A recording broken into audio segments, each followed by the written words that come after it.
Hola, hola. Bueno, muy Sí, bien. doctor, se le escucha bien.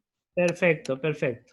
Bueno, vamos a comenzar nuestra clase de esta semana, de hoy, de esta semana. Bueno, vamos a continuar lo que habíamos comenzado la semana anterior. ¿Recuerdan? Cuando comenzamos a ver el diagnóstico por imágenes del aparato urinario, como explica el título. Recuerden que habíamos mencionado, como para ir entrando en tema, toda una serie de metodologías de estudios por imágenes cuando nuestro paciente consulta por algún motivo referido al aparato urinario. Habíamos hablado en primer lugar sobre la directa de abdomen, sus indicaciones, lo que nos puede aportar, su utilidad, qué imágenes teníamos, etc. Después vimos algo de ecografía y comenzamos la última vez a ver lo referido al urograma excretor. Recuerden que el urograma excretor es el estudio radiológico del aparato urinario, habíamos presentado ya, el cual nos va a brindar información tanto anatómica como fisiológica de este aparato urinario. Nosotros habíamos hecho referencia a las generalidades cuando lo indicábamos. Recuerden que prácticamente en la totalidad de la consulta urológica, digamos, funcional y demás, íbamos a pensar en este estudio. ¿Cómo lo realizábamos? ¿Cuáles eran, las contraindicaciones? Recuerden, paciente con insuficiencia renal o con alergia al yodo, no le realizamos el estudio. Utilizábamos un medio de contraste iodado administrado por vía endovenosa, bajo algunas condiciones que habíamos comentado. Y lo último que habíamos mencionado era la secuencia de estudios o de toma de imágenes para realizar este método. Habíamos hablado primero una directa de abdomen, recuerdan, ahora vamos a ir enseguida a todas las imágenes. Después de la directa de abdomen, hacíamos cuál era la fundamentación de esa directa de abdomen, recuerden, era ver si no aparecía antes de la inyección del medio de contraste alguna imagen radiodensa, radiopaca, cálcica, que la pudiéramos atribuir a una litiasis cálcica. Después de esta directa de abdomen se procedía a inyectar el medio de contraste. Una vía en alguna vena del pliegue del codo. Primero hacíamos un corticoide de acción rápida para tratar de evitar cualquier reacción alérgica inesperada de un paciente que por ahí no tenía referencias anteriores a ningún tipo de reacción. Nos quedamos tranquilos nosotros, los radiólogos, y lógicamente mucho más tranquilo el paciente. E inmediatamente y en la misma vía comenzábamos la administración del medio de contraste iodado. Líquido que íbamos a administrar a una dosis de, dijimos, 1 mililitro o 1 centímetro cúbico, es lo mismo, por kilo de peso, sin pasar de los 50 mililitros.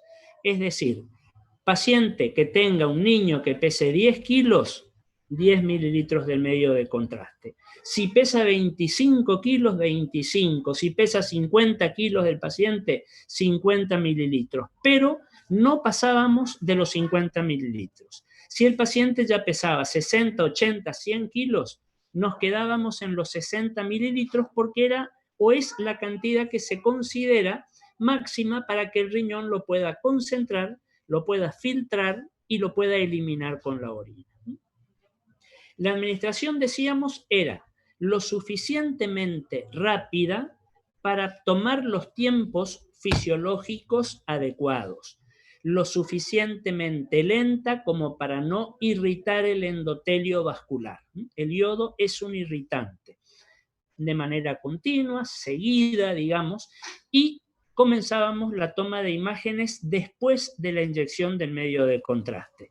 Recuerden que ya habíamos hecho la directa. ¿Cómo seguíamos con esta toma? A los 5 minutos de haber inyectado el contraste, una toma, a los 5 minutos.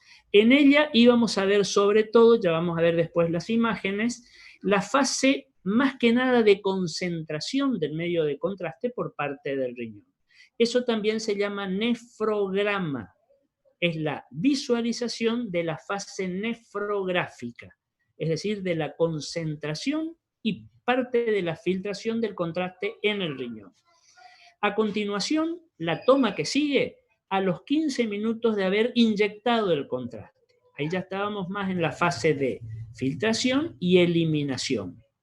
Y a continuación, la otra toma a los 30 minutos de haber inyectado el contraste. Ahí ya era una toma panorámica, veíamos la totalidad del sistema urinario contrastado, ya íbamos a observar seguramente una vejiga de represión, es decir, una vejiga llena de orina contrastada. Estos tiempos se van a mantener siempre y cuando el paciente no tenga alteraciones en su función renal. Si el paciente tiene algún tipo de alteración de insuficiencia, de retraso, de demora, estos tiempos se van a prolongar. No serán 5, 15 y 30, serán 5, 30 y 60 o lo que fuera necesario. Esto lo tenemos que tener en cuenta. Una condición para hablar de normalidad, las siluetas renales, ambos riñones, nos tienen que aparecer juntos y desaparecer juntos. ¿Qué quiere decir esto? Tienen que tener sincronismo, simultaneidad, al mismo tiempo, los dos en su función. Los dos deben comenzar juntos a concentrar, a filtrar, a eliminar y deben terminar de eliminar juntos. ¿Qué es lo patológico? La asimetría, que un riñón tenga sus tiempos demorados. No es patológico porque no existe que algún riñón acelere su tiempo de función. No. Lo patológico es que los tenga demorados, de forma unilateral o bilateral, dependiendo si la afectación es a un solo riñón o a los dos riñones. Si el estudio que nosotros pedimos, lo pedimos como urograma excretor, ahí terminó el estudio. Ahora, si nosotros el pedido lo hicimos como urograma excretor con cistografía postmiccional, recuerden que lo habíamos mencionado, después de esta de los 30 minutos, digamos, con la vejiga llena de orina, de represión, le pedíamos al paciente que vaya a orinar, a evacuar la vejiga, e inmediatamente le hacíamos una toma más en la zona de la vejiga para ver qué pasó con esa vejiga después de orinar. ¿A qué me refiero? Lo habíamos dicho, lo vamos a ver después.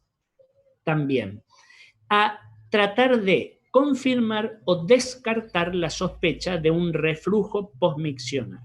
¿Qué es un reflujo postmiccional? Lo que queda de orina después de orinar, que no tendría que quedar nada o casi nada. Ya vamos a ver en qué caso lo vamos a aplicar. Fíjense que en base a todo esto que estuvimos mencionando, nosotros nos vamos a encontrar con algo como esto que ustedes tienen acá.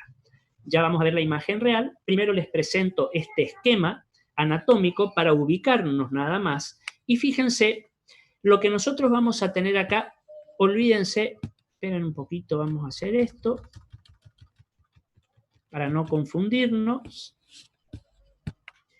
Esta es la imagen de un urograma excretor. Ya podemos decir casi finalizado, es decir, esa de los 30 minutos o más dependiendo del paciente. Fíjense que vamos a observar ambos riñones. Habitualmente el riñón derecho aparece un poquito más bajo que el riñón izquierdo, totalmente normal, y vamos a observar todo esto que está acá, en el lado derecho, en el lado izquierdo, que corresponde al sistema pielocalicial renal, es decir, cálices menores, cálices mayores, pelvis renal. Una característica, todos los seres humanos tenemos sistemas pielocaliciales propios, particulares, diferentes de cualquier otra persona. Ni aún las personas que estamos ligados por consanguineidad, padres e hijos o hermanos entre sí, tienen sistemas pielocaliciales iguales. Todos los tenemos diferentes.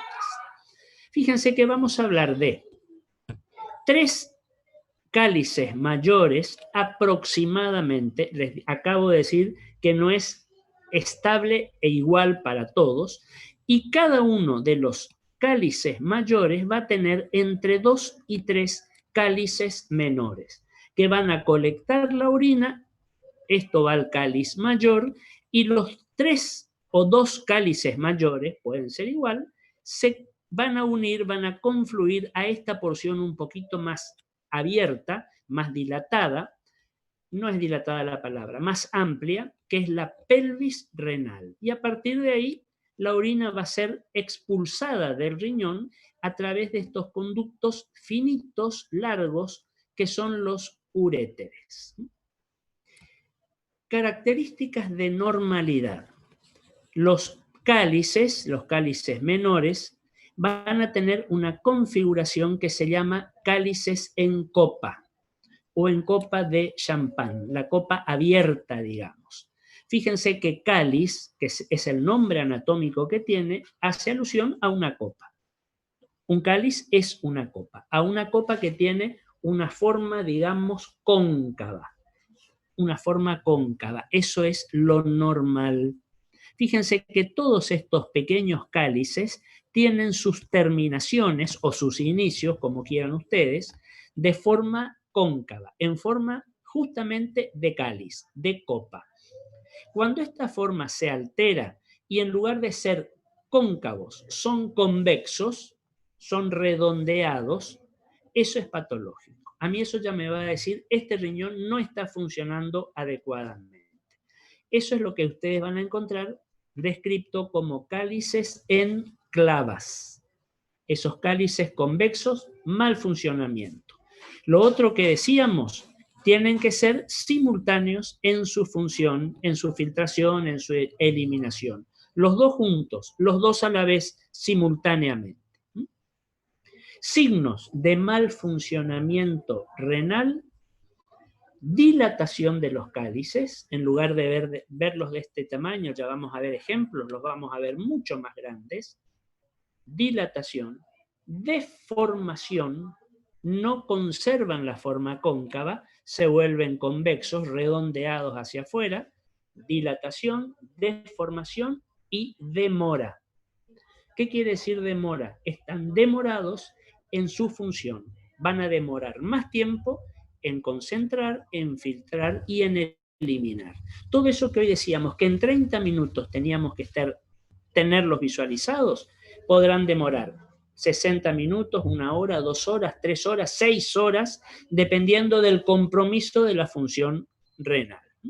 Entonces, acuérdense, para hablar de normalidad o de patología, las 3D: dilatación, deformación, demora. Fíjense que vamos a encontrar los uréteres, es decir, todo el proceso de la orina pasa a través de la pelvis renal, se meten en los uréteres y vamos a ver a los uréteres. Pero para hablar de uréteres funcionalmente normales, no los tenemos que ver en todo su recorrido. Ya vamos a ver enseguida en las imágenes. Primero explico sobre el esquema. Fíjense que vamos a ver los uréteres como por partes. ¿Y por qué no en todo su recorrido? Porque los uréteres tienen peristaltismo, tienen movimiento, movilidad, arrastre. Peristaltismo en los uréteres igual al que habíamos hablado en la vía digestiva. Una contracción, una relajación, una contracción, una relajación, otra contracción, otra relajación. Entonces los vamos a ver sectorialmente. Cuando yo veo un uréter como en este esquema, totalmente visible desde arriba hacia abajo, eso se considera una ureterectasia. ¿Qué quiere decir? Un uréter que está dilatado y que está disminuido en su tiempo funcional. Ya me está hablando de alguna alteración. Finalmente, vamos a ver la desembocadura de ambos uréteres en este órgano impar, único, medio, anterior, que está acá abajo, que es la vejiga urinaria. Esto estaría graficado como una vejiga de repleción, es decir, repleta de orina. Decíamos además que los riñones están arriba y atrás, son retroperitoneales. La vejiga está abajo y adelante, inmediatamente por detrás de la sínfisis pubiana. Por lo tanto, ambos uréteres tendrán o seguirán una trayectoria, fíjense, de arriba hacia abajo y de atrás hacia adelante. Si yo lo transpolo a esto a una imagen real, me encuentro con algo como ustedes tienen acá. Fíjense, vamos a ver, es casi muy parecida a la imagen, al esquema que recién veíamos, pero esto es real. Esta es una imagen real, esto no es un esquema. Fíjense, podríamos hablar de la última toma, donde ya vemos una vejiga prácticamente repleta, donde vemos todo el sistema urinario visualizable, contrastado, riñón derecho, riñón izquierdo. Fíjense los sistemas pielocaliciales. Del lado derecho, del lado izquierdo, no son iguales entre sí y tampoco son iguales a los de cualquier otra persona. Si ustedes van prestando atención a todas las imágenes que vamos a ir viendo, no vamos a encontrar dos riñones con la misma morfología pielocalicial. Fíjense que se llegan a ver esa conformación cóncava hacia afuera, lo cual me habla de normalidad.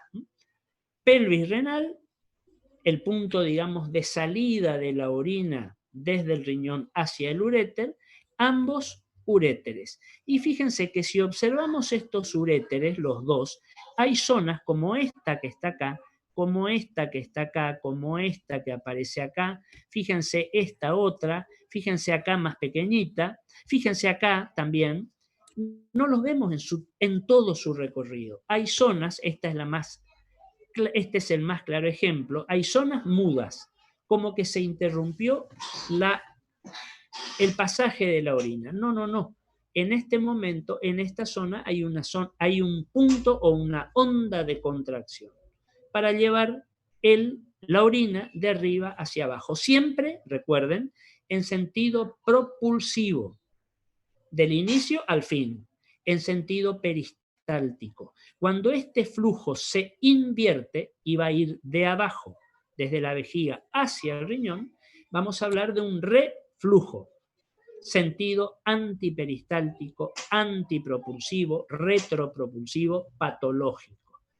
Orina que ya quedó retenida un tiempo en la vejiga, espera para ser eliminada cuando el paciente va a orinar.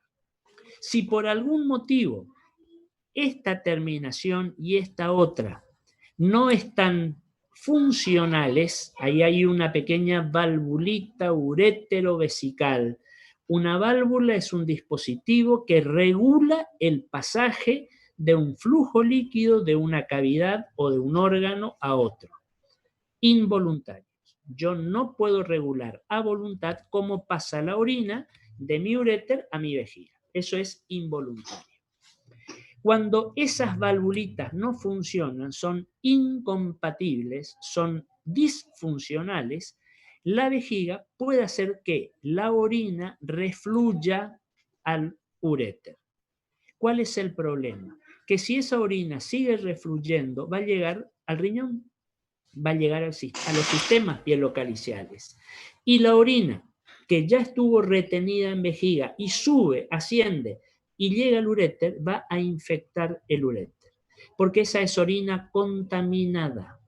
La vejiga tiene la capacidad de tolerarla, pero si sube a través del uréter y llega al riñón, el riñón no tiene la capacidad de poder defenderse de los saprófitos que están en la orina, que se van a convertir en patógenos. Vamos a hablar de infecciones renales ascendentes a repetición o recurrentes. Fíjense, estos uréteres, además, la conformación y esta zona inferior, fíjense que hacen esta curvatura, esta concavidad hacia adentro, y del otro lado también, menos marcado, pero también. Y fíjense, acá abajo tenemos la vejiga bien baja. Habitualmente como referencia anatómica se suele decir que el piso de la vejiga, fíjense, se apoya visualmente hablando sobre la sínfisis pubiana. Pero fíjense que esta vejiga no tiene esa forma ovalada, digamos, que todos tenemos registrada como la forma de una vejiga llena. Esta vejiga tiene una compresión extrínseca superior. Es decir, algo que está apoyándose arriba de la vejiga y deprime el techo vesical.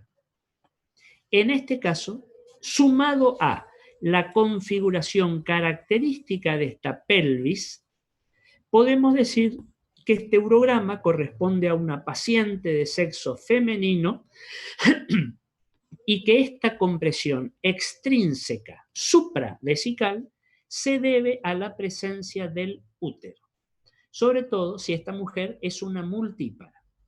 Toda multípara, es decir, una mujer que ha tenido varios hijos, su útero nunca va a volver a retroceder al tamaño, al estadio original de antes de embarazarse. Quedan un poco más agrandados.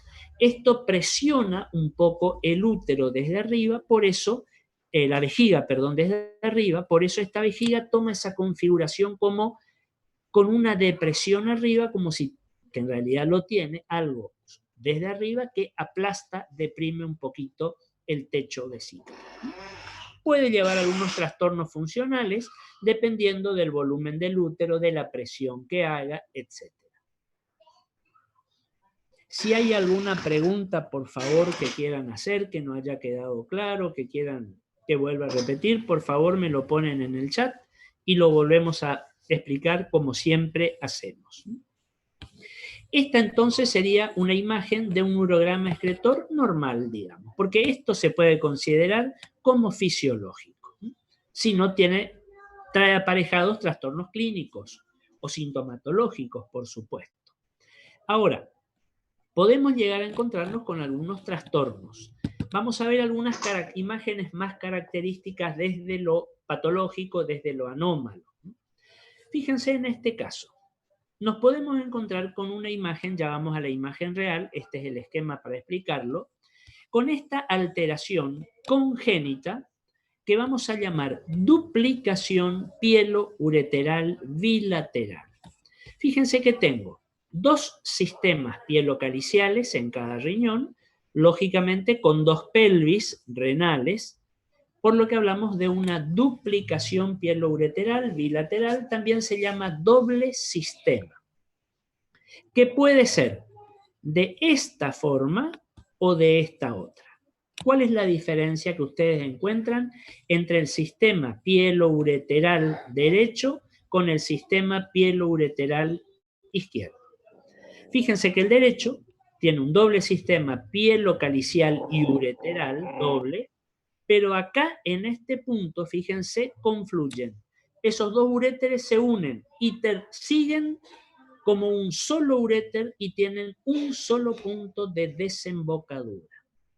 Ya te contesto enseguida, Said. A esto vamos a llamar doble sistema pielo-ureteral incompleto. ¿Por qué incompleto? Porque desembocan con un solo uréter. No siguen los dos uréteres separados desembocando en dos orificios en la vejiga. Sin embargo, en este sistema del lado izquierdo, doble sistema pielocalicial, doble uréter, hasta su totalidad, su finalidad, y desembocan en dos puntos separados. Esto es un doble sistema completo o real. Este es el que me va a traer más complicaciones que este otro. ¿Por qué les digo esto? Porque de estas dos desembocaduras ureterales, solamente una va a tener valvulita ureterovesical, la que regula el pasaje de orina del uréter a la vejiga y hace que la orina que llegó a la vejiga no pueda volver a subir al uréter. El segundo orificio de desembocadura, que habitualmente corresponde al sistema más alto, al superior, ese orificio de desembocadura, si nosotros lo seguimos acá, ese no suele tener válvula ureterovesical. Entonces la orina se moviliza con facilidad. Cuando la vejiga se llena de orina, la orina por presión propia se mete hacia arriba, entra, sube, baja, llega al riñón, infecta. No hay válvula ureterovesical que a mí me cierre y evite que la orina de la vejiga vuelva a refluir hacia arriba. Tengo una pregunta. la imagen de los 5, 15, 30 minutos se denomina de concentración, filtración y eliminación respectivamente. Teóricamente sí, así lo pueden encontrar, pero no siempre, y hablando de normalidad, se da estrictamente de esta manera. ¿Por qué razón? Porque en la de los 15, por ejemplo, yo ya puedo tener fase de eliminación. A lo mejor no vea todavía la vejiga contrastada o en su totalidad, pero yo ya voy a ver orina eliminándose desde el riñón, metiéndose en el uréter y llegando a la vejiga. Entonces, ya la fase de filtración o de eliminación, mejor dicho, la puedo tener antes, la voy a tener antes de los 30 minutos. A los 30 minutos ya, digamos, se ha prácticamente completado la eliminación, pero ya empezó antes. Entonces, esa es la diferenciación que tendríamos que hacer. Fíjense, yo les comentaba recién esto, este esquema explicábamos. Bueno, llevémoslo ahora a una imagen real como ustedes tienen acá. Varias cositas para ver. Fíjense los dos riñones. Riñón derecho, un poco más bajo que el riñón izquierdo. Se ven muy bien la silueta renal, ambas. ¿Se acuerdan que habíamos dicho que los riñones estaban ubicados en esa fosa lumbar o fosa renal, que están amortiguados o tapizados o rodeados por una capa de tejido adiposo, tejido graso, la grasa perirrenal de Gerota? Eso va a actuar como un contraste, no medio de contraste, una forma de contrastar naturalmente la densidad del riñón con el resto de las estructuras.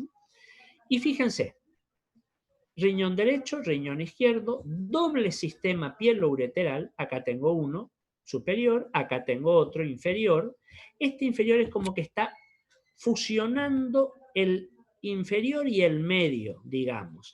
Y del otro lado, algo parecido. Un sistema superior, un sistema inferior. Que fíjense, si seguimos visualmente el trayecto, en este lado izquierdo vemos perfectamente, acá en este punto donde les estoy marcando con el cursor, el punto de fusión de los dos uréteres. Y continúa como un solo uréter. En este otro no llegamos a ver exactamente el punto de fusión, pero si yo voy hacia abajo, fíjense que tengo una sola desembocadura ureteral en la vejiga. Entonces, este paciente podemos decir que tiene un doble sistema pielo-ureteral bilateral incompleto, porque desemboca en un solo uréter. Vejiga, cistograma de represión, fíjense, con una depresión superior, presencia del útero, una compresión superior, una pelvis menor bastante amplia, propio de la mujer, y voy a tener esta vejiga ya casi de represión, pero con esa particularidad, esa depresión en el techo. Ahora, fíjense, este es el tamaño o el grosor o el diámetro de un uréter normal. No tiene nada que ver con este que ustedes tienen acá. Fíjense el grosor de este uréter y fíjense que se lo ve en su totalidad. Este otro no. O sea, este funciona bien todavía, aunque sea un doble sistema. Imagen finita por sectores. En cambio, en el lado izquierdo, fíjense una imagen continua y observen el ancho de ese uréter. Uréter dilatado, acuérdense lo que hoy decíamos, deformado, lo mismo que decíamos para el riñón, uréter que está patológico. Otra cuestión, una imagen que por ahí la podemos ver, que no nos tiene que asustar cuando la vemos de esta manera. Miren la vejiga, miren el cistograma, llena de orina, radiodensa, porque es orina con contraste iodado, por supuesto, pero miren acá. En el medio aparece como una imagen radiolúcida, radiotransparente, densidad aire, que corresponde, en este caso, a la superposición de la ampolla rectal. La ampolla rectal está a la misma altura de la vejiga, pero hacia atrás. La vejiga decíamos que era inferior y era anterior, la ampolla rectal está atrás. Piensen que si nosotros entramos con un tacto rectal, vamos a llegar hasta la ampolla rectal. Y la ampolla rectal es posterior, es presacra. Una ampolla rectal en este caso con material gaseoso normal que se me superpone a la densidad vesical. No confundir esto con la presencia de algo que está creciendo dentro de la vejiga, una masa vegetante vesical, tradúzcase como un cáncer de vejiga, que me puede llegar a dar una imagen parecida, con otra sintomatología, con otras características, paciente que podrá tener hematuria, etcétera, disuria o lo que fuera.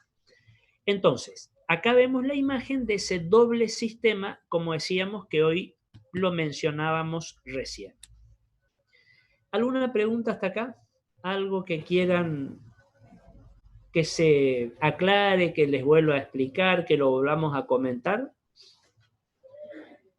Vamos a otra patologías, por favor.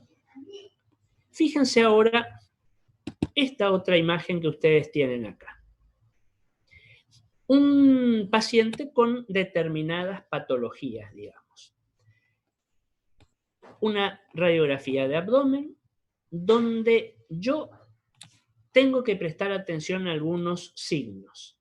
Fíjense lo siguiente, no veo área renal por acá, del lado derecho, tampoco del lado izquierdo, pero si yo voy hacia abajo, fíjense, veo una vejiga de represión, acá está un poquito cortada la imagen, una vejiga de represión, o sea que acá ya hablamos de una radiografía tomada después de un tiempo significativo de haber inyectado el medio de contraste, que a mí me habla de una patología. ¿Por qué? Porque si yo analizo en detalle, miren lo que a mí me está indicando esta flecha amarilla, miren esta imagen que está acá. Acá está el riñón derecho, con un sistema pielocalicial dilatado y deformado. Miren estas imágenes convexas de los cálices, en lugar de ser cóncavas, como habíamos dicho. Fíjense esta pelvis renal amplia. Veo solamente acá un pedacito de uréter, ya terminal. Y del otro lado, fíjense, veo este pequeño tramo ureteral, pero prácticamente no veo tampoco silueta renal. En este caso, fíjense, lo que yo estoy observando es un riñón que está más bajo, pero que está tosado. Fíjense lo que me dice acá, tosis renal derecha. Cuando yo utilizo la palabra tosis, tosis hace referencia al descenso de un órgano. Es decir, a ver si nos entendemos.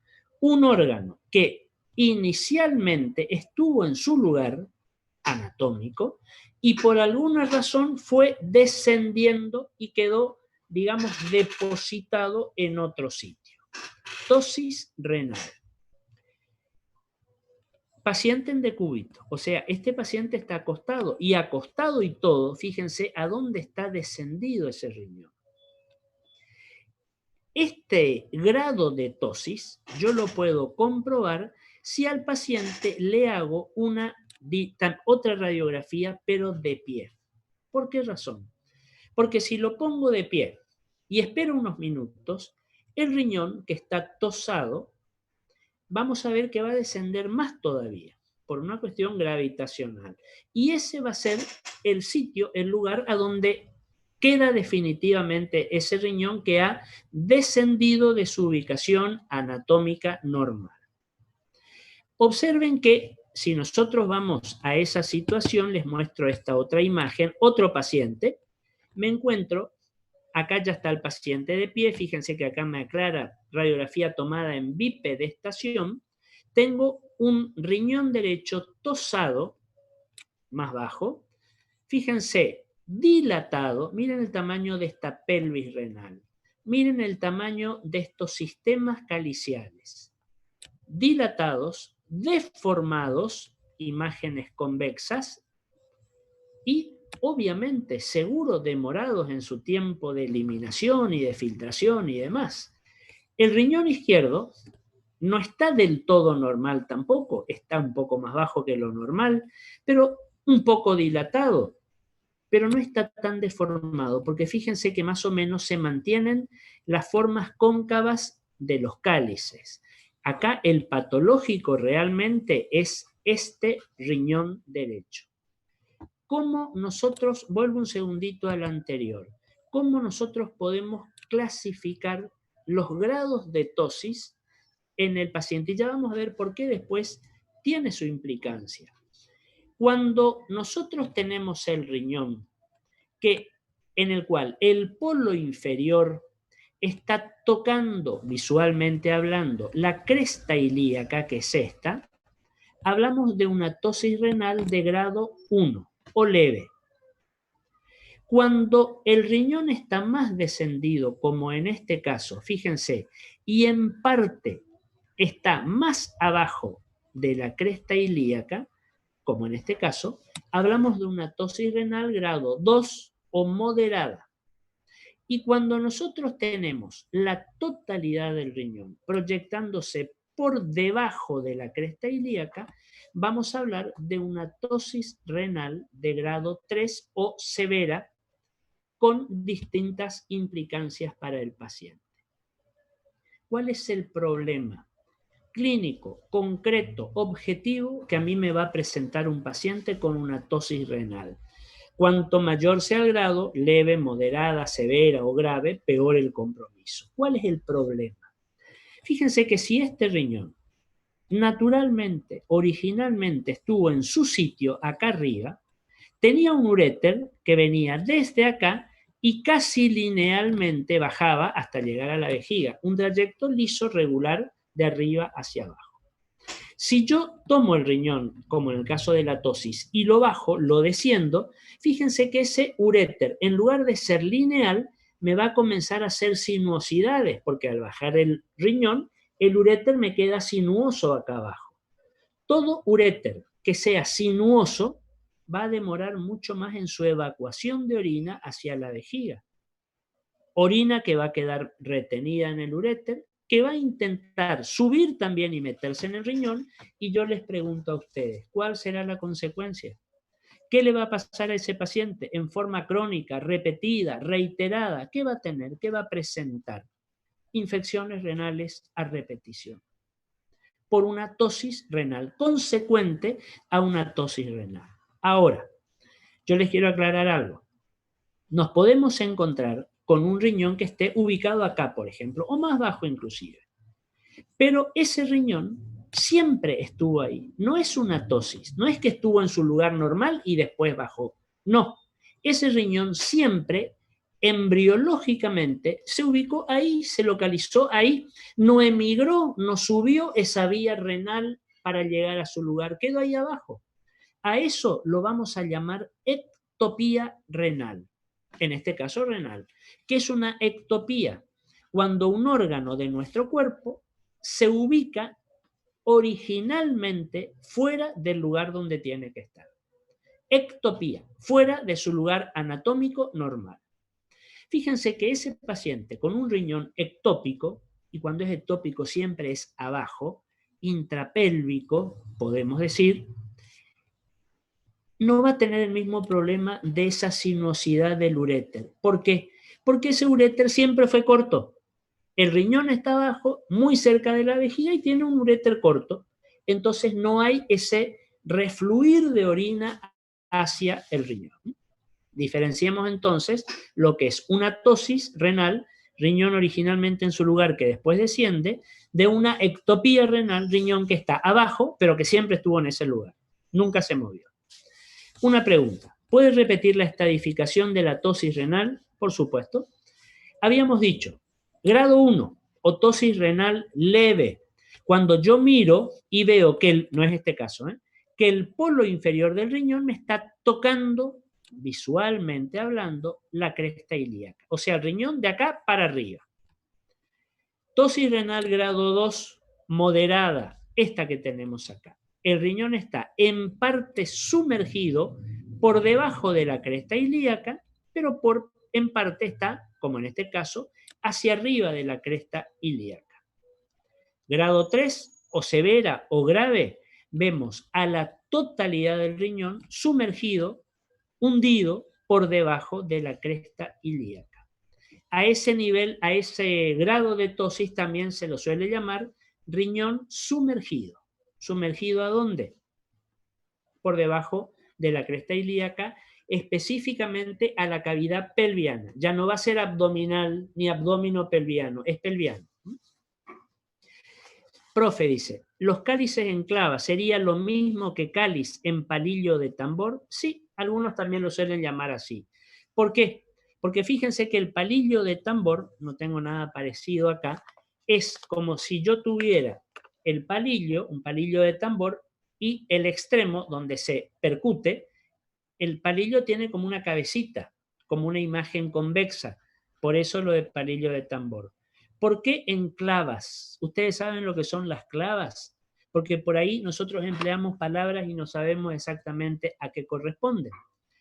Las clavas son los elementos que utilizan algunos malabaristas. Ustedes van a ver cuando hacen malabares y tiran al aire esas especies de botellas que tienen una porción desde donde se prenden y después son convexas. Esas son las clavas que las van tirando y las van abarajando y hacen piruetas y demás. Clavas, cálices en clavas, porque tienen esa forma más estrecha abajo de donde se prendía, digamos, y la parte de arriba tiene esa configuración redondeada convexa. Muy bien. ¿Alguna pregunta hasta acá? ¿Qué otra cuestión podemos llegar a mencionar? Fíjense, les presento dos situaciones patológicas más y después de esto nos vamos al recreo. Dos patologías, por ejemplo, por supuesto en este esquema hipotéticas. No estoy diciendo que se vayan a dar las dos a la vez, ¿eh? No, no, no. Acá graficamos nada más por un lado en el derecho una patología y en el izquierdo de otra.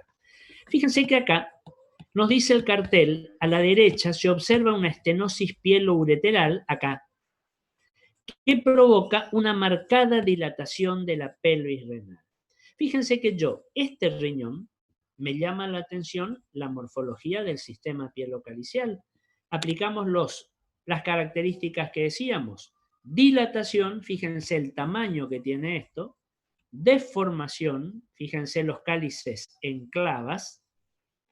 Demora, seguramente si yo tengo una secuencia de imágenes, esta imagen no va a ser tomada a la hora o a los 30 minutos, será a los 60, a los 90, a las 3, 4, 5 horas, vaya a saber cómo esté afectada la función.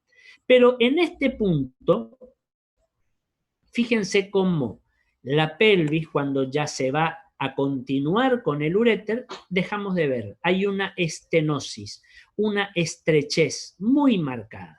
A partir de ahí, sí, fíjense cómo el uréter puede tener una configuración, un diseño anatómico más o menos normal. ¿Qué puede ser? ¿Qué puede estar ocasionando esa estenosis? Fíjense que lo más frecuente es una litiasis al uréter. Llegó hasta un punto y no pudo avanzar. Acuérdense, decíamos, el uréter es un conducto filiforme, tiene forma de hilo finito. Y la litiasis podrá avanzar hasta un punto donde ya no puede seguir porque no le da la distensión del uréter y ahí se trancó, se obstruyó. Toda obstrucción en una estructura cilíndrica, tubular, hueca, eso ustedes lo conocen, toda obstrucción me va a dar una dilatación superior o dilatación preobstructiva, como se suele llamar. De ahí la importancia del diagnóstico y la solución de estas litiasis renales. ¿Por qué razón? Porque si esto permanece mucho tiempo, fíjense que este riñón va a dejar de funcionar. Va a ir perdiendo paulatinamente la función de concentrar, de filtrar, de eliminar. Y recuerden algo, función renal que se va perdiendo no se recupera. Entonces tenemos que llegar nosotros antes de que ese proceso obstructivo sea funcionalmente muy perjudicial para el paciente. ¿De acuerdo? Fíjense ahora este otro ejemplo. No tiene nada que ver con el que veíamos anteriores. Dos situaciones patológicas diferentes. Ya las vamos a ver Ahora, después del recreo, las vamos a ver en las imágenes. Fíjense, un riñón derecho con un sistema pielocalicial, volvemos otra vez a las 3D, dilatado, sí, no tanto como este otro, obviamente, pero fíjense que esta pelvis renal está bastante dilatado, lo mismo que los sistemas pielocaliciales. Dilatación. Segunda D, deformación. ¿A dónde? Miren estos cálices, miren estos cálices, como les digo, empiezan a volverse convexos en lugar de ser cóncavos. Esto ni hablar, totalmente convexos. Y en los tiempos también pueden estar demorados. Tendríamos que tener una secuencia o un control en minutos, en horas o lo que fuera de cuándo se hizo esta radiografía. ¿Qué más? Fíjense este trayecto ureteral. Un uréter que lo vemos en toda su longitud, lo que no tendríamos que ver, y está marcadamente dilatado. Este uréter puede tener un calibre normal. Este está efectivamente dilatado. Y además, miren otra cosa. Miren esta terminación de este uréter. Fíjense que es una uretración. Entra en la... Si yo tengo la vejiga y acá está el orificio de desembocadura, fíjense que el uréter va a llegar hasta ahí y ahí se detiene. Este uréter llega hasta ese...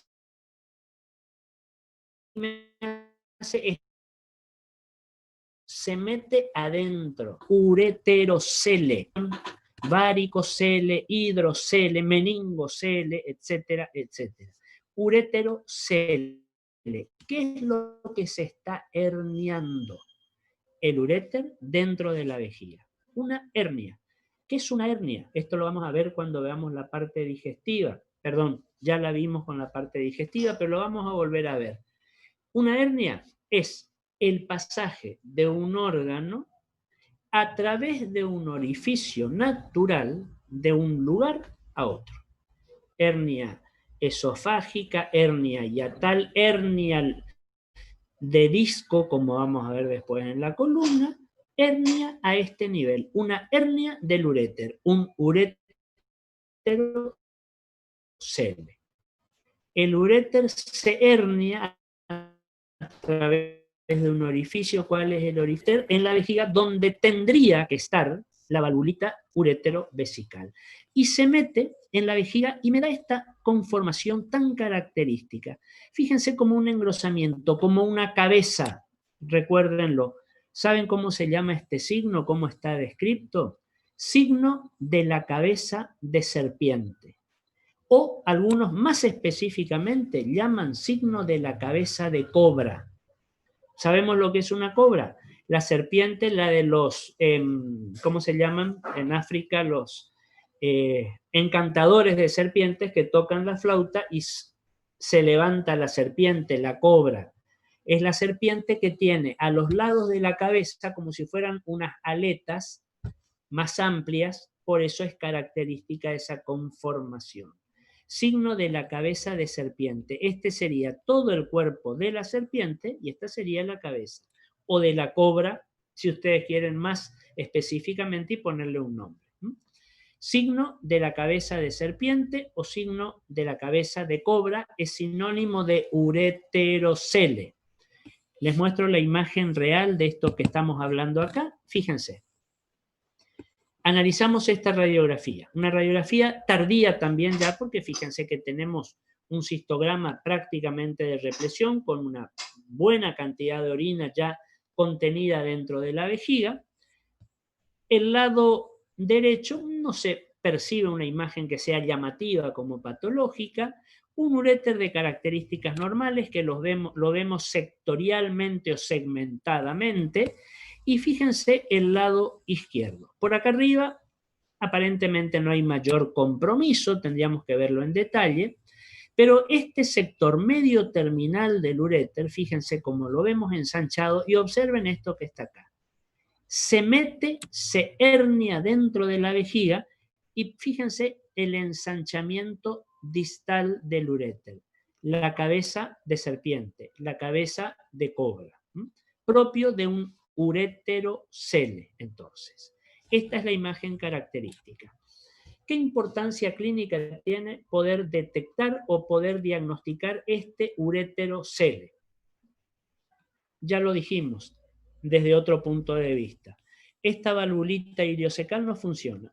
Entonces, la orina que está babeando este uréter hacia la vejiga se va a meter otra vez en el uréter y puede ascender, puede llegar al riñón y me puede producir infecciones renales a repetición, o también llamadas pielonefritis, la infección, la inflamación del parénquima renal. ¿Cuál es el riesgo? Pone realmente en peligro la función renal. El riñón, nuestros riñones son órganos que no se saben defender adecuadamente de la infección. Se comprometen su función, con todas las consecuencias que lógicamente ustedes se imaginarán. Bueno, ¿alguna pregunta hasta acá? ¿Alguna duda? ¿Algo que quieran que vuelva a explicar, a comentarles o lo que fuera? Bueno, si no hay preguntas, si les parece, estamos en 1 hora y pico ya.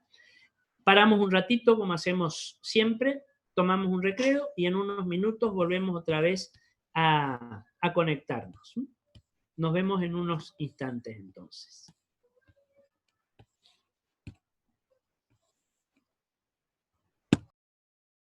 Cuando habíamos hablado, recuerden, de esa obstrucción en la vía ureteral y esa dilatación supraestenótica o preestenótica, como ustedes quieran llamarla. Miren este ejemplo. Tenemos a nivel del riñón izquierdo un aspecto conservado, normal, lo mismo el uréter, si bien sabemos que al uréter normalmente lo vamos a ver no en todo su recorrido, pero acá está marcado así para tener en cuenta cuál es el trayecto ureteral nada más.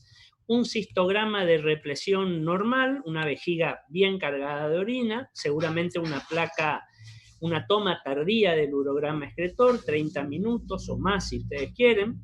Y fíjense, sin embargo, lo que está sucediendo en el lado derecho.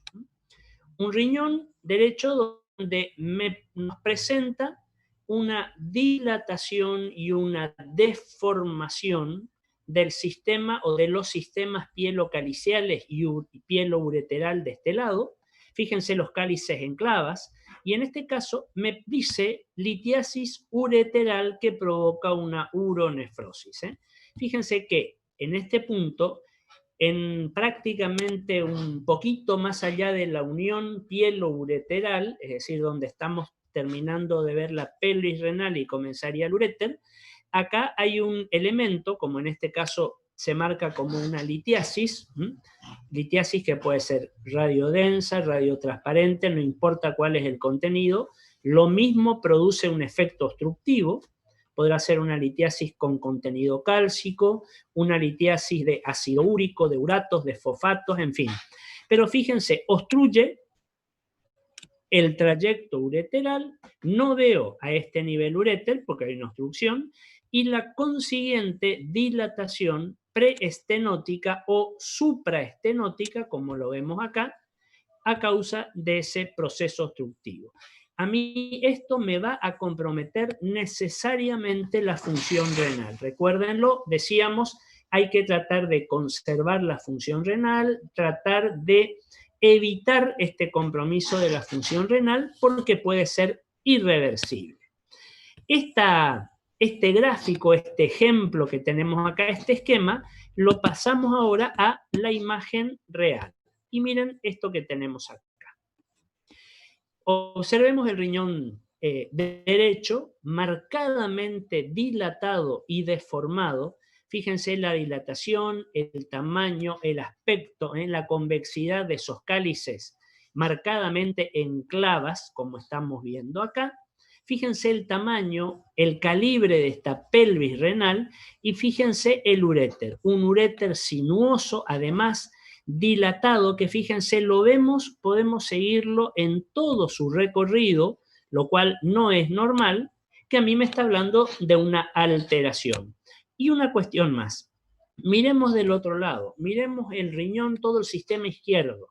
Y fíjense cómo hay una marcada asincronía o asimetría entre ambos riñones y entre ambos sistemas. Fíjense el riñón izquierdo en una fase ya prácticamente terminal. Fíjense que casi ya no veo más los sistemas pielocaliciales bien evidentes. ¿Por qué les digo que es una fase ya tardía? Vamos abajo, miren la vejiga. Si bien está cortada la radiografía, porque si no, no veíamos arriba, pero fíjense que lo que llegamos a ver del cistograma, a mí ya me está mostrando una vejiga grande, bien llena, bien repleta de orina, lo cual ya habla de una placa tardía y que este riñón prácticamente ya está terminando su función, que estaba conservada, normal. Fíjense que ya habrá terminado su tiempo de filtración, de eliminación, prácticamente concluyendo. Y sin embargo, este otro todavía está en plena fase activa, tratando ese pobre riñón de esforzarse y esforzar su función para que siga, digamos, produciendo el filtrado, la eliminación, etc. Y observen lo que decíamos, acá podemos comprobar las 3D que habíamos dicho. Miren por acá, dilatación, evidente, deformación, evidente, y demora. ¿Por qué demorado? Porque este está dentro de los tiempos normales. Este está demorado, está retrasado, está atrasado, lo que a mí me habla ya de un compromiso de la función renal. Quiero que quede algo muy claro. No es que este está bien y este está acelerado. No existe el riñón que filtra antes. No. Este está normal, este ya está terminando su función. Sin embargo, fíjense, el riñón derecho como está marcadamente demorado. Muy proclive a llevar a este paciente a una insuficiencia renal. Este cuadro también se suele denominar hidronefrosis o uronefrosis, un proceso, digamos, que está comprometiendo la función, agrandando el riñón, no porque el riñón esté más grande va a funcionar mejor, todo lo contrario, es un riñón que tiene comprometida su función marcadamente. Si hay alguna pregunta, al chat, por favor, y miren esto que está acá. Me dice cistografía pre y postmiccional. Vamos a esta imagen. Esta es una cistografía. ¿Qué quiere decir cistografía? Imagen de la vejiga. Cisto quiere decir vejiga. No confundamos con lo que vamos a ver después en digestivo, que es colecisto. Colecisto quiere decir vesícula biliar. Cisto, simplemente así solito, cisto quiere decir vejiga urinaria. Entonces, la imagen de la vejiga premiccional, esta que está acá. Es decir, nos ubicamos anatómicamente, ¿verdad? En la imagen. Esto que ustedes tienen acá es la pelvis ósea, la cintura pelviana, proyectándose dentro de esta pelvis menor o estrecho interno pelviano, estoy observando esto que está acá, que es la vejiga de repleción, la vejiga repleta de orina. Una cistografía premiccional. ¿Por qué premiccional? Porque este paciente con esta vejiga tan cargada de orina seguramente va a tener deseos de orinar. Es premiccional, antes de orinar. Fíjense que así nosotros vamos a ver esa última placa, esa última toma del urograma excretor, la de los 30 minutos cuando hablamos de tiempos normales o demorados, por supuesto.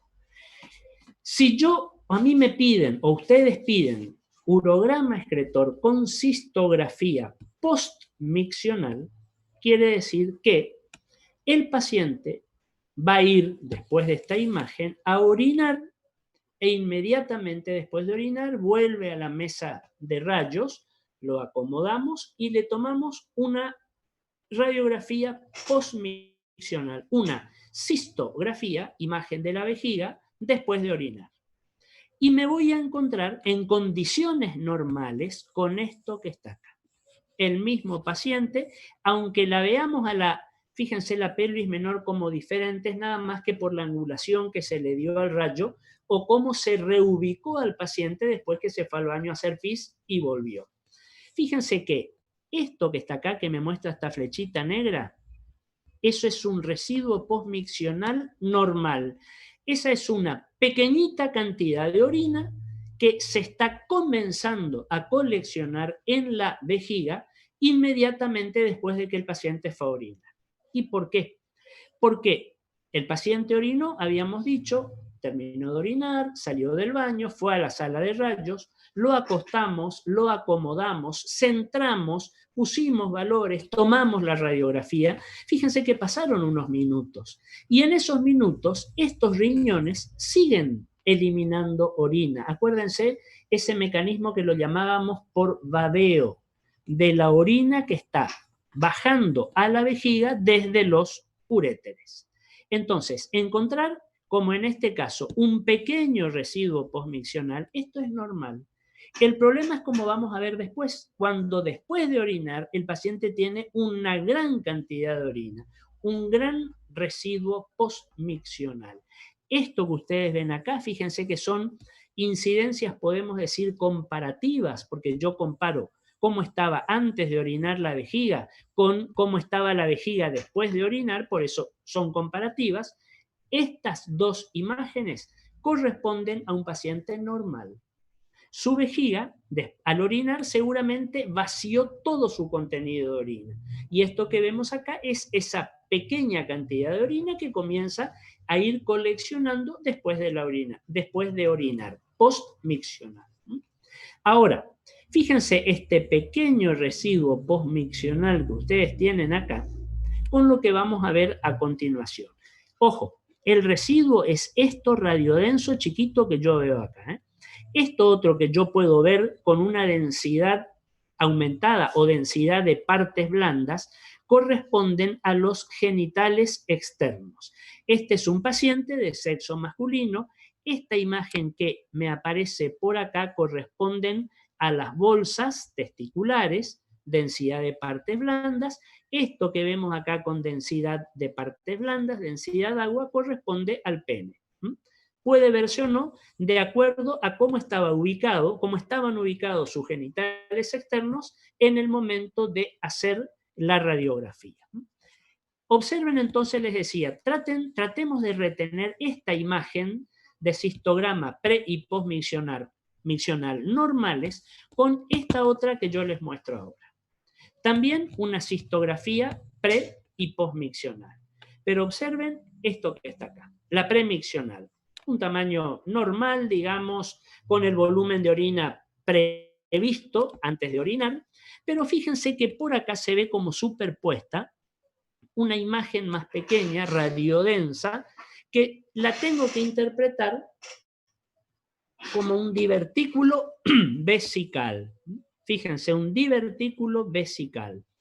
¿Qué es un divertículo vesical?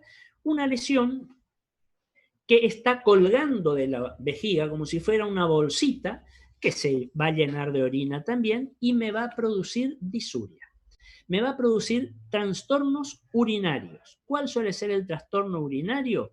Una micción insatisfactoria. El paciente que no puede orinar todo lo que quiere. Fíjense, a este paciente con esta cistografía premiccional, esta vejiga llena de orina, le pedimos que vaya al baño a orinar, se va, hace pis y cuando vuelve le hacemos esta cistografía postmiccional. Fíjense el tamaño de la vejiga y el divertículo que sigue con orina con medio de contraste iodado. Fíjense que esta vejiga presentó un residuo postmiccional importante. Esto es patológico.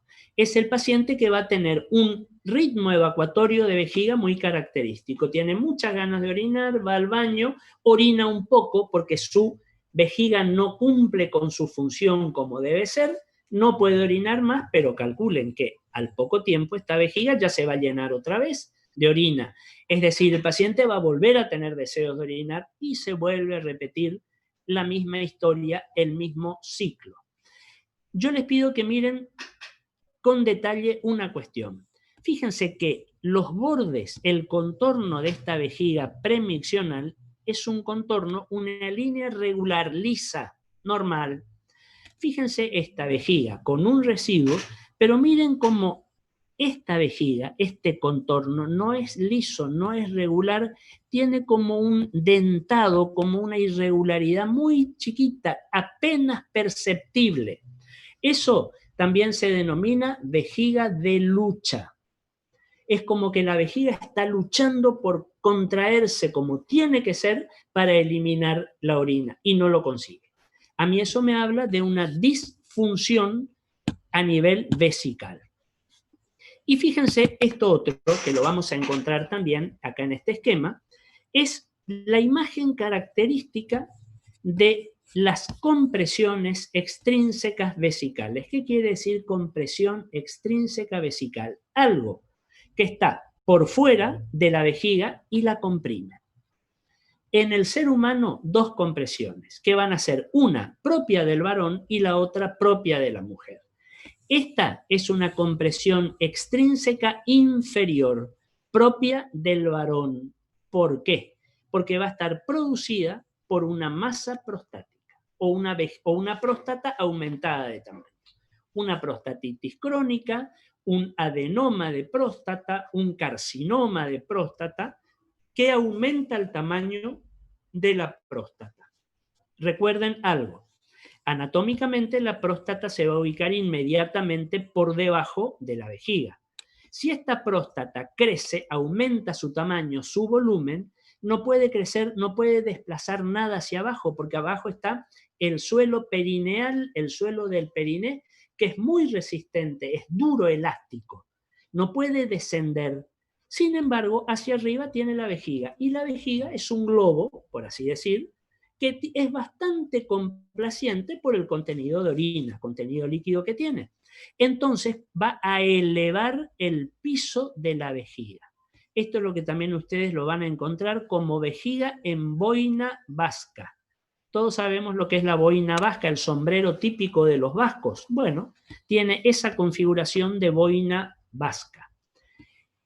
¿Qué pasa? ¿Qué le pasa a este paciente? Este es un prostático crónico, por la causa que fuera.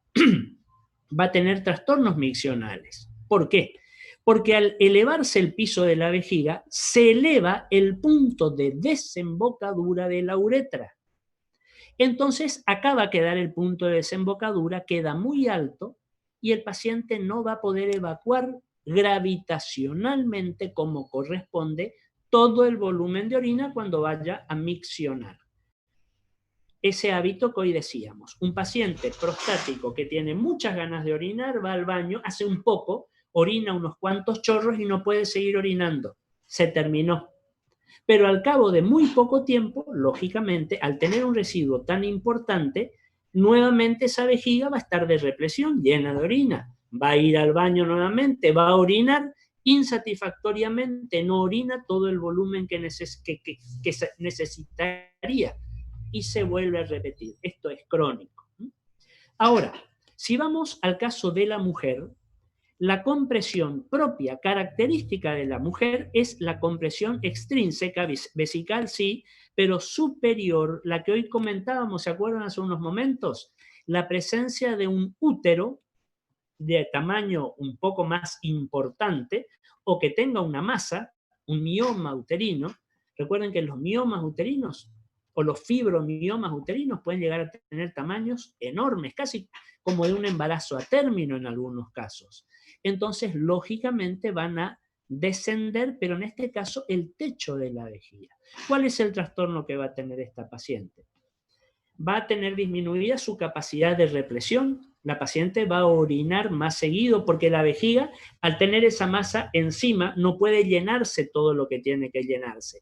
Pero la micción es satisfactoria. La paciente no queda con ganas de seguir orinando porque va a evacuar todo su contenido. Lógicamente, al tener esa compresión extrínseca y disminuir el volumen de la vejiga, rápidamente va a volver a llenarse otra vez la vejiga, va a volver a tener ganas de orinar, va a ir a orinar, va a ser una micción satisfactoria. ¿Saben qué ejemplo podemos dar de esto? La mujer embarazada. Sobre todo la mujer embarazada ya a término, con un embarazo avanzado, digamos, donde vamos a encontrar esto que está acá. Es decir, el útero que se apoya arriba. Espérenme un segundito.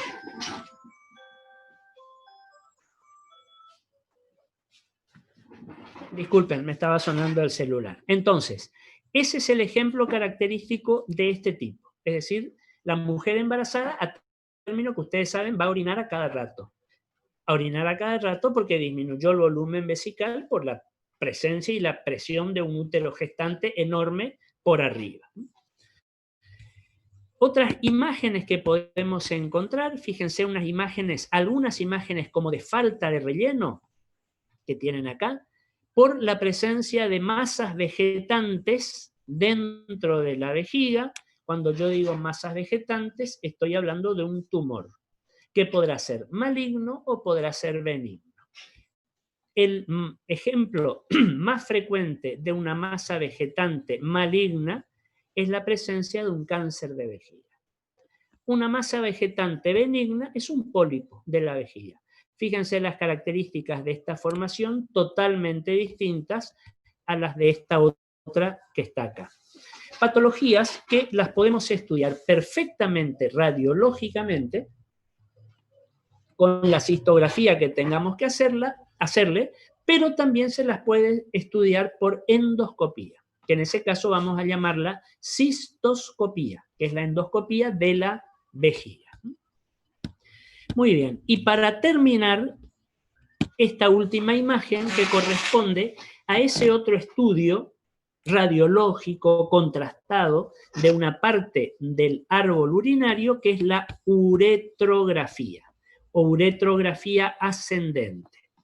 Fíjense, para que nos ubiquemos, sínfisis pubiana, articulación de la cadera del lado derecho, los agujeros isquiopubianos, el antifaz, que ya vamos a estudiar después en la parte de esqueleto, un paciente que está ligeramente oblicuado, un paciente de sexo masculino, y por acá vemos una mano del operador, del radiólogo que está trabajando, que habitualmente sostiene el glande del paciente, porque es un estudio que lo vamos a hacer en varones, casi nunca en mujeres, la uretrografía ascendente. Y con la otra mano va a sostener esta jeringa con el medio de contraste iodado bien radiodenso, no se utiliza aguja y fíjense, el pico de la jeringa se va a introducir en el meato urinario. Esto se hace bajo control radioscópico, vemos por radioscopía cómo va yendo esto y el médico, el operador, va a ir empujando el émbolo y va a ir administrando, acá lo tienen, medio de contraste iodado que va a ir transcurriendo a nivel de la uretra y lo vamos a dar por terminado cuando este medio de contraste comienza a llenar la vejiga. Si no puede llegar a la vejiga como en este caso, seguramente puede haber un stop, una parada en el trayecto uretral, producidas por distintas causas. Lo más frecuente es alguna alteración traumática. La patología uretral traumática es mucho más frecuente en el varón que en la mujer. ¿Por qué razón? Por una básica razón anatómica. Piensen las características, sobre todo la longitud de la uretra masculina y de la uretra femenina. Son los traumatismos del jinete, son los traumatismos del paciente que cae a horcajadas. ¿Qué es caer a horcajadas? Caer con las piernas abiertas, separadas y que algo golpee el piso perineal. Puede lesionar, puede cortar, puede romper la uretra. Acuérdense que la uretra en el varón tiene varios segmentos, uretra prostática, peneana, membranosa, etc. Lo que va a hacer pensar en esa posibilidad al médico, y que pide el estudio seguramente, va a ser el antecedente de un traumatismo que haya tenido el paciente y la uretrorragia. ¿Qué es la uretrorragia? Lo habíamos dicho al principio. Pérdida de sangre roja, de sangre fresca, a través del orificio uretral por fuera del acto miccional, porque si no sería una hematuria. Cuando la sangre sale mezclada con la orina es una hematuria. En este caso, el paciente ve que no orinando, es decir, fuera del acto miccional, tiene una pérdida de sangre roja a través de la uretra. Eso a mí me está diciendo hay una lesión uretral traumática. Otras situaciones puede ser alguna infiltración orgánica, algún tumor que disminuya el calibre de la uretra. Si yo no veo el medio de contraste que llegó a vejiga, quiere decir que todo el recorrido no está permeable. O por ahí veo que llega hasta un punto y en lugar de seguir el recorrido sale se extravasa de la uretra porque hay una lesión, por supuesto. Eso es lo que a nosotros nos puede aportar la uretrografía ascendente. Hay otro tipo de uretrografía llamada uretrocistografía, donde va a ser un procedimiento similar, muchas veces se hace en niños, en adolescentes, en ese caso varones y mujeres, cuando necesitamos verificar la presencia de un reflujo vésico-ureteral. Vemos cómo va subiendo el medio de contraste y con qué facilidad o no asciende de la vejiga a ambos uréteres. Sabemos ya, lo repetimos, en condiciones normales, la orina que está retenida en vejiga no debe volver a subir, a refluir hacia los uréteres.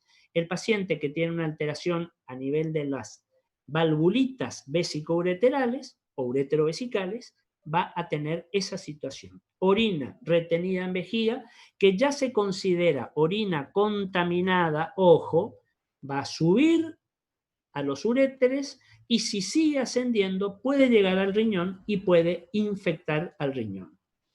Infecciones renales ascendentes recurrentes a repetición. Una situación bastante comprometida para el paciente. Muy bien, estamos en tiempo. Mañana vamos a continuar con esto otro, vamos a seguir con aparato urinario, pero viendo ya desde la tomografía computada que nos puede aportar. ¿Alguna pregunta? ¿Hay algo que no haya quedado claro? ¿Alguna duda respecto a lo que vimos hoy? Me lo dicen, me lo escriben, o lo piensan, si después reviendo un poco todo esto, mañana tienen alguna duda, la planteamos mañana. Mañana nos volvemos a encontrar a las 19, a las 7 de la tarde es nuestra clase. A ver, doctor, voy a hacer una pregunta fuera de contexto. ¿Puedo diferenciar el tipo de depósito en hígado por ecografía? ¿A qué te referís, Jonathan, cuando me decís el tipo de depósito? Hierro o gordura o grasa. Sí, cuando veamos la parte de hígado, la parte de digestivo, pero de órganos anexos o glándulas anexos, lo vamos a ver. Sí, la ecografía la ecografía sí y la tomografía mucho mejor te puede decir cuál es el tipo de infiltración que puede llegar a tener el hígado. La situación característica del hígado graso o de la degeneración grasa del hígado. Porque la grasa en tomografía, también en ecografía, te va a dar una respuesta ecoica en ecografía o una señal, digamos, hipodensa en tomografía. Entonces sí, podés llegar a determinar cuál es el tipo de depósito que está comprometiendo esa infiltración hepática. Muy bien. ¿Alguna otra pregunta? ¿Alguna duda? Bueno, si no hay preguntas, mañana entonces nos volvemos a ver a las 19 mañana, por favor. Nos vemos mañana. Gracias por estar acá.